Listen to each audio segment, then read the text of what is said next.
Hello, so welcome to another reading vlog. This week I'm kind of trying to do another bit of a catch-up reading vlog. I feel like I'm always trying to catch up lately on my reading, but maybe this week, probably not. It's already Thursday, but I have a couple of audiobooks that I need to read before they return themselves to the library, and then I also have a couple of series that I'm trying to read the last books in, or the latest books in. So firstly, I have Last Strand by Jennifer Estep. This is the 17th book in the Elemental Assassin series, where we follow this girl named Jin, who is also known as the Assassin, the Spider, and she lives in this world where there's a lot of criminals. There's like this criminal town. There's also vampires and dwarves, and people have these elemental powers. In fact, Jin herself has elemental powers. And throughout the series, she's gained a lot of found family, a lot of allies in the criminal world, but also a lot of enemies. And throughout the series as well, we've kind of been trying to work out this mystery with her family, where her mother and her father were killed, and it seems like they were involved in this criminal organization. This is the final book, so I guess we're going to learn everything. The series, I mean, it's the 17th book. It's been going on for a long time. I would keep feeling like we were near the end and then it would keep going. So it feels kind of weird to be actually at the end. And I almost don't believe it, but it is. It is the end. But also, it has been a while since I read the last book in the series. However, I did actually last night read the first chapter, just the first chapter, where they are going to the bank because her adopted father left her some kind of big secret that she's been unraveling, and he's left her something at the bank to go and pick up. But just spending time with the characters straight away felt like coming back home, and like I felt so comfortable with them. And maybe because last week I was slogging through a Wheel of Time book, like this just felt so much more easy to read, so much more fun and comfortable and relatable. And it also did kind of give a bit of a recap of everything that's going on, so I don't feel too lost. So I'm really looking forward to reading this, and it's only 350 pages, so I think it should be doable. And the only other physical book I have to read this week is the Babysitter's Club Little Sister book, Karen's Birthday. So this is like a spin-off series from the Babysitter's Club books, which were my favorite books as a kid, following this group of babysitters. But Karen is one of the main girls' little sister. She's very imaginative, very outgoing, and I guess this one is going to be about her birthday. Generally, these are just really fun and really cute, and of course, it will be a super quick read, which is what we need, again, after reading these chunkers. Then, the audiobooks that I have. These are ones that aren't fantasy, so I'm not sure how we're going to go with them, but I'm going to try them. Firstly, I've got Malibu Rising by Jenkins Reid. I have liked some of Jenkins Reid's other books, so like The 7 Husbands of Evelyn Hugo. I almost said The 7 Deaths of Evelyn Hardcastle, but that's a different book. And also, what's the other Jenkins Reid book I liked? I didn't really like Tazy Jones and the Six, but I think there was another one I liked. You know what? Actually, I don't think there was. So really, I've had one that I liked and one that I didn't like by Jenkins Reid. So maybe Malibu Rising will be the one where we will decide whether we will read any more of her books. And all I know about this one, I think it's about this family, and all the teenagers are growing up in the 80s, and we're kind of getting them building up to this big party, as well as their future selves dealing with the fallout from that, like much further in the past. I don't really know, but a lot of people rave about it. Admittedly, people who like very different books to me. But, you know, the cover is pretty and I just want to try it. And again, the audiobook was available, so I'm going to read it. As well, I do have the Southern Book Club's Guide to Slaying Vampires, which I don't know much about, but I assume book clubs in the South with vampires. I think it's more of like a horror mystery thriller. I could be wrong. But I have been wanting to try it a little bit more horror, and just something about it intrigued me, so we're going to try that as well. And I don't know what else is going to be going on this week, because this weekend is just King's birthday. Oh, I wish it was Queen's birthday still. I have no interest in King's birthday, and especially I have no interest in like traffic and people everywhere, so maybe a good weekend for staying home and reading. Hello, so time for a reading update. I have read about a quarter of this and also a quarter of Malibu Rising, so I've still got quite a lot to read. But firstly, this one, I'm still just having a lot of fun. I do feel like it's a little bit slow. My memory of these books previously is that every chapter would kind of have a little bit of a cliffhanger for the next chapter, and maybe this is doing it, but isn't really as high stakes as maybe some of the books that I've read in this series before have been. Like, it's taking a while to get to the bigger action, and maybe that's just because it's trying to get into this big mystery. Although not much has really been revealed with this mystery about this criminal organization yet. Some of it's just been catching us up on what's happened before, which I did appreciate. And also there are quite a few bits which I think might be clues about what's going to come later, but like at the moment it doesn't seem very like clear. I'm missing the cliffhanger action, like the I can't stop reading kind of aspect from this book that I've had from previous ones in this series. But it could be that I've just been reading too much like big epic fantasy lately where everything's like such massive stakes, and so comparatively this feels quite light fantasy, which it is. So I don't know, but I mean I am enjoying it. I'm just hoping it will get going a bit more soon. Then, Malibu Rising. In the very beginning we're meeting these 4 children or 4 siblings as they're kind of preparing for this party that's going to be happening that evening, and we're also getting the backstory of their parents and how their parents got together, and kind of like the whole family, the parents and the siblings all have individual love disasters going on. So in the beginning, meeting all these characters, I was feeling engaged. I don't mind the characters, they seem like nice people, they're not bad to hang out with, but again, now I'm starting to get bored and be like, okay, but can we get to the story? I'm a little bit worried because Malibu Rising is more of a romancy type thing that it won't be for me, even though I did like The 7 Husbands of Evelyn Hugo, so who knows? I'm pretty sure Malibu Rising is set in the same like fictional world as Evelyn Hugo, because I'm pretty sure one of the characters mentioned is one of the characters that marries Evelyn Hugo. But I think what's frustrating me the most is the parents' story. Like, the kids' story doesn't feel like it's really got started yet. We're just setting up the different dramas that they each have that I assume are going to escalate during this party. But the parents' story we're getting the most of at the moment, and I'm kind of frustrated because the young girl, the mother, when she's a young girl, her parents own this restaurant and they're expecting that she will inherit it and run it when she grows up, which she's not excited about because she's like, I've got bigger dreams than that, and she wants to be part of this celebrity world. But then she marries this guy. Sure, he's a celebrity, but she's just staying at home looking after the kids. And I guess she does have a fancy house like she always wanted, but it doesn't feel to me like she's achieving any kind of big dreams like she was hoping. At the same time, she doesn't seem upset that she's not. So I guess just having a big fancy house and having kids were her dreams, and that's just not very inspiring to me personally. But anyway, I'm only 25% in on both those books, so I'll need to read some more and then let you know whether they get better or not. Hello, so as usual, I've changed my hair colour.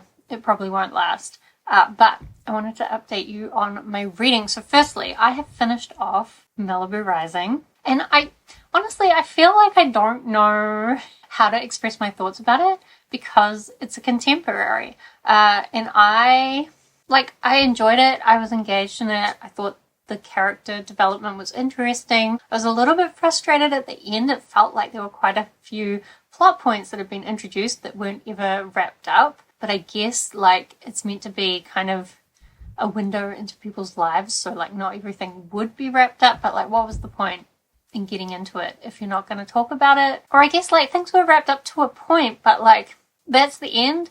I don't know. But at the same time, like I had a good time with it.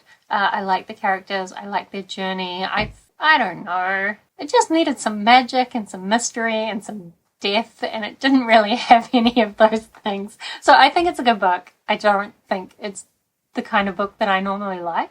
So like I'd probably give it 4 stars because I think it was good, but not for me. But I mean, I liked it okay. I don't know. I will say the party at the end, there were quite a few like little snippets of different celebrities and partygoers and their shenanigans, and honestly those bits were so boring, and I just felt like they were a distraction from the main plot, although I guess they were kind of building up to this climax of the party. But I don't know, I didn't care. But it was a fun time. I can see why people like Taylor Jenkins Reid if they like those kind of books. I think I probably need to just stop trying to pick up popular books that aren't in genres that I particularly enjoy. Then, since I finished that audiobook and I needed some more audiobook to listen to while I did my hair, I started listening to the Southern Book Club's Guide to Slaying Vampires. That's the name, right? Anyway, I've only listened to a chapter of it so far, but so far it's been a lot of fun. Basically, this woman had joined this book club where they're meant to be reading like great American reads, and the woman who runs the book club is very controlling, so she runs out of time to read the book, even though she's meant to be leading the discussion, and that goes really badly. But it looks like she's now going to join a different book club with like some other less controlling woman, maybe some friendlier woman. But she's a little bit doubtful because the book is just like a trashy murder mystery type thing. But I think they're going to have a fun time. And I think I'm going to have a fun time reading it. I hope. It seems like it from the first chapter. The other thing I've been reading is this. I think I'm about 60% of the way through, and I don't know, I feel like this book is not living up to my memory of the previous books in this series, and I don't know if it's me that's changed or the books that's changed, but I think it's the books, because I remember when I first picked up this series, like, I just blasted through the first few books, and I actually gifted the first few books to my mum, and she read them, and then she was like, where did you get these from, because I need the next books in the series, and she went and got like the next 4 and read through all of them in like a week, and I think like I was reading through them in the same speed, whereas this one, it feels like the first half has really just been Jin worrying about things that don't really seem to be problems. The biggest problem that she has is that this enemy of hers is planning to build this big office building, corporate mega structure. I don't really know what it is, some massive thing, and it's going to take out her barbecue restaurant that she has a lot of history and emotions about. And I'm like, yeah, that sucks, but also like, it's not life or death, you'll be fine, things change. I just don't think the stakes are as high as in some of the previous books. However, that did change about halfway through. There is now a person in danger, which I feel is a lot more motivating, though after they got in danger, then everyone went back to brainstorm what to do about it. And again, what are you doing with the pacing? I'm sure the previous books of this would not have spent so much time with people just like meandering around thinking, oh, what should we do about it? But she has now come up with a bit of a plan. She's going to go and do something. And I hope it's going to be more exciting for the last 40%, but we will see, I guess.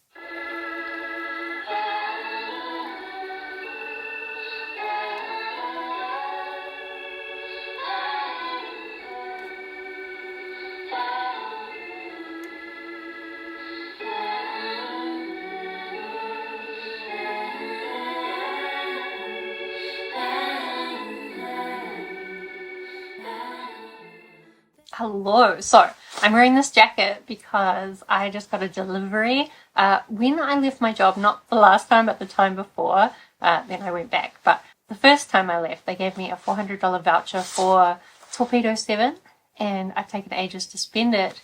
But finally, I bought some stuff. I bought this jacket. I suspect it's probably too noisy to film in. I also bought a bunch of thermals. Oh yeah, I got the ones with the little thumb holes, which I love, and they're keeping me super warm, which is perfect because it's just started getting absolutely freezing here in New Zealand. And as well, I finally got myself a new bag, which I'm super excited about because I've been using like a business handbag for like everything, even like going walking in the forest, and it just seems very inappropriate. But this is perfect. It fits my iPad, it fits my books, it fits everything, and it's meant to be really durable and tough, which like I never spend money on any of these things, so it's exciting to have money spent on things. I need to take this jacket off though because 1, I'm too hot, and 2, I'm sure it's too noisy. But I've still got all my thermals on. Now you can see them all. Anyway, let me update you on my reading. So firstly, I did finish off reading last Strand. I guess my problem with this is just the pacing that I felt the original books had wasn't there. And even there's kind of a big battle scene at the end.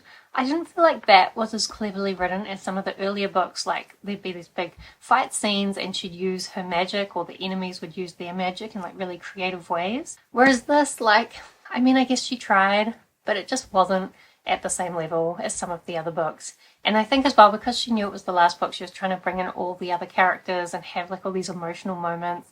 But I didn't feel like for a lot of the times the other characters were ever really even needed to be in these schemes. Like this one bit where she breaks into this bank, or anyway, she goes into this bank and all her friends are like there in supporting roles. But did they really do anything important that any normal guard from the bank couldn't have done. Not really. And did they really need to be there at the end?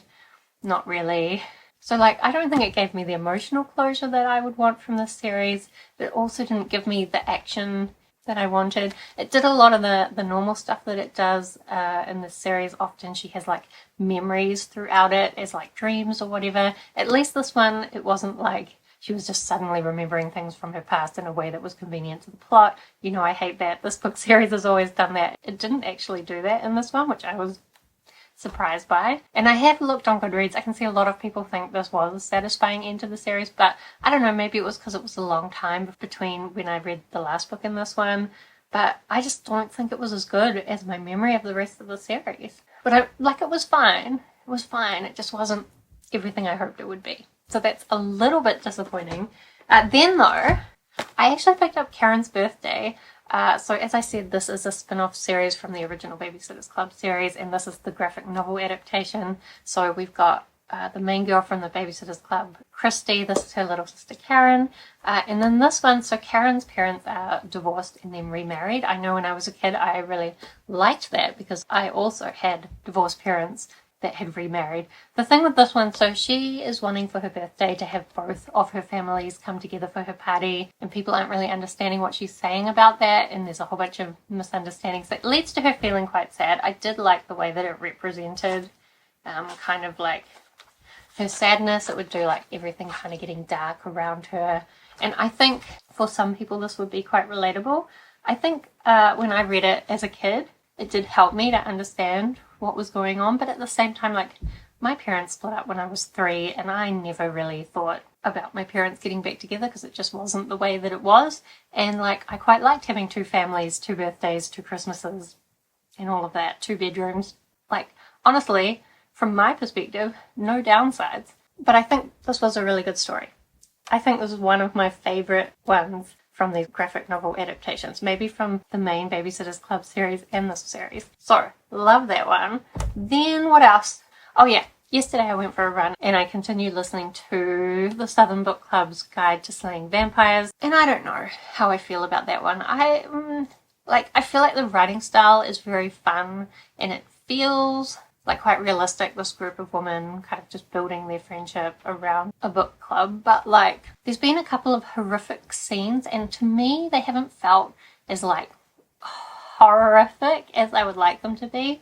So there's one part where this woman essentially gets her ear bitten off, and like, to be honest, I've started reading the physical book for my next reading vlog, and I'm reading Into the Ashes by Lee Murray. This is the 3rd book in a trilogy, so I kind of know what it's going to be like. But when Lee Murray writes, like, if she wrote someone getting their ear bitten off, I would feel it and I would be like, oh, my ear.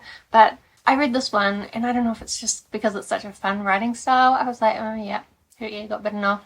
Oh yeah, this woman got eaten by rats. You know, there's horrible things happening, but I don't feel it. As well, like, I feel like it's really obvious what's going on, and so, I don't know. I mean, we already know there's going to be a vampire, I assume. I have been trying to create twists in my head because I feel like it's so obvious, and I don't know if this is the kind of book that's actually gonna have twists, but if it doesn't have twists, then I feel like I'm gonna be very disappointed with that as well.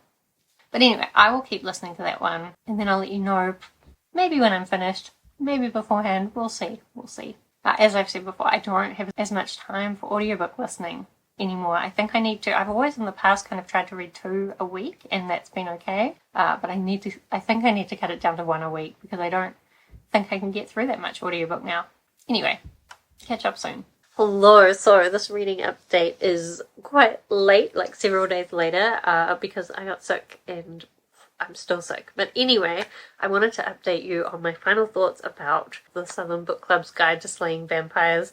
To be honest, I never really got invested in it. About 2/3 of the way in, I guess, there was like a time jump that I wasn't expecting. And for me, that just took away all the urgency of everything that was happening because it didn't seem like the characters were that urgent about it. And I think, as I said before, like the horrific things that did happen after that as well still didn't really make me feel it. Like, they were maybe more horrific than some of the earlier parts of the book, but still, I just never really felt it. Maybe it's because I got sick and I became disconnected from reality, but I just think for me, there wasn't enough to the book, or like there weren't really enough interesting ideas. There's just the general idea that these housewives are often being overlooked, and like, while that's probably true, it's just not an interesting idea to me because of course. So I don't know. I mean, overall it was fun.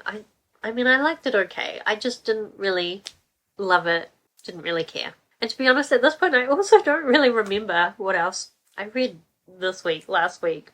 It's a lot later now. But let me know what you've been reading that you've been loving, because I don't think I love the ones in this reading vlog as much as I would have liked, even though I had high hopes. And of course, if you've read any of the books that I talked about in this vlog, I would love to talk with you about those down in the comments as well. Otherwise, thank you so much for watching. I hope that you are doing well, and I will see you next time.